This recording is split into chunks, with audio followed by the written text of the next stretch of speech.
Friends, આજે આપણે જોઈશું સેન્ડવિચ માટેની ખાસ ગ્રીન ચટણીની રેસીપી.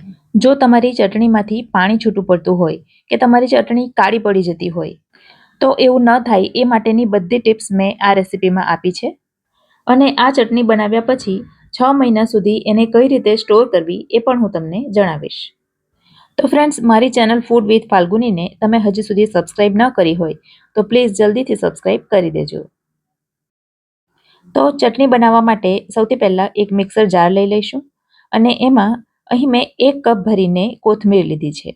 અને તમે જોઈ શકો છો કોથમીર મેં ડાળખીઓ સહિત લીધી છે.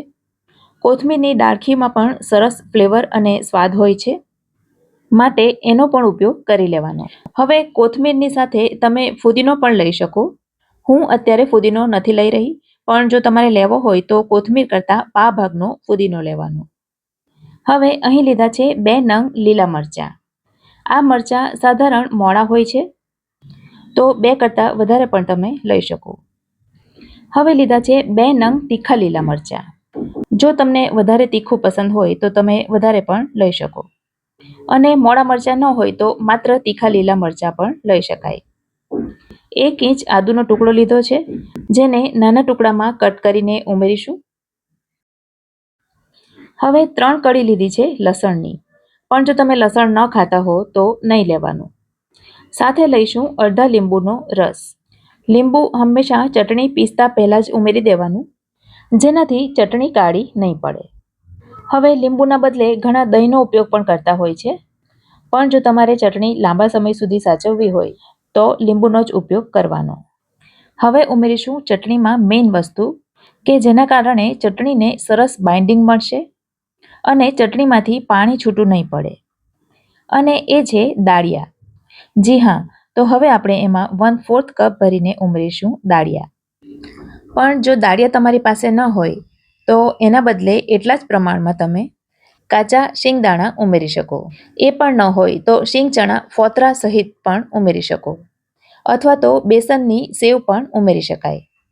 અને એ પણ ન હોય તો 2 બ્રેડ તોડીને ઉમેરી દો તો પણ ચાલે. પણ લાંબા સમય માટે ચટણી સાચવવી હોય તો બ્રેડનો ઉપયોગ નહીં કરવાનો. હવે સ્વાદ અનુસાર મીઠું ઉમેરીશું. તો મેં અહીં 1/2 ટીસ્પૂન જેટલું મીઠું ઉમેર્યું છે અને 1/4 ટીસ્પૂન એટલે કે 5 ચમચી જેટલું ઉમેરીશું સંચળ, જેને આપણે બ્લેક સોલ્ટ અથવા હિન્દીમાં કાલા નમકથી ઓળખીએ છીએ. 1/2 ટીસ્પૂન ઉમેર્યો છે જીરુંનો પાવડર. ત્યાર પછી 1/4 કપ જેટલું પાણી ઉમેરીશું. અહીં ચટણીની કન્સિસ્ટન્સી તમને કેવી જોઈએ છે એ પ્રમાણે પાણી ઉમેરવાનું. હવે ચટણીનો કલર એકદમ લીલોછમ જળવાઈ રહે એના માટે અહીં આપણે થોડા બરફના ટુકડા ઉમેરીશું, કારણ કે ચટણી જો એકદમ ઠંડી હશે તો એ કાળી નહીં પડે. તો અહીં મેં 3 ટુકડા બરફના ઉમેર્યા છે અને હવે એને ફાઇન પીસી લઈશું. ફ્રેન્ડ્સ, આ ચટણી તમે માત્ર સેન્ડવિચ સાથે જ નહીં પણ સેવપુરી કે દહીંપુરી સાથે પણ ખાઈ શકો છો, અને દાળ ભાત શાક રોટલી સાથે પણ દરરોજ ખાઈ શકો છો. થોડું પીસ્યા પછી ઢાંકણ ખોલીને ફરી પાછું બધું મિક્સ કરી લેવાનું, જેથી ઢાંકણ પર કે સાઈડ પર ચોંટેલી વસ્તુ કોઈ આખી ન રહી જાય.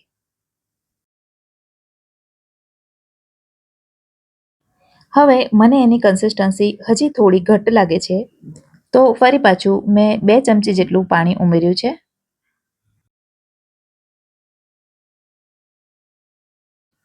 અને હવે તમે જોઈ શકો છો એકદમ પરફેક્ટ કન્સિસ્ટન્સીની ચટણી બનીને તૈયાર છે. હવે આ ચટણી તૈયાર થઈ ગયા પછી તરત જ એને ફ્રીજમાં મૂકી દેવાની.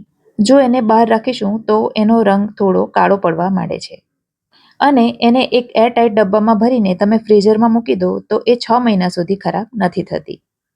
અને ફ્રેન્ડ્સ, રેસીપી જો તમને ગમી હોય તો તમારા ગ્રુપમાં જરૂરથી શેર કરજો. તો ફરી મળીશું આવી જ એક નવી રેસીપી સાથે. ત્યાં સુધી મને રજા આપો. આવજો.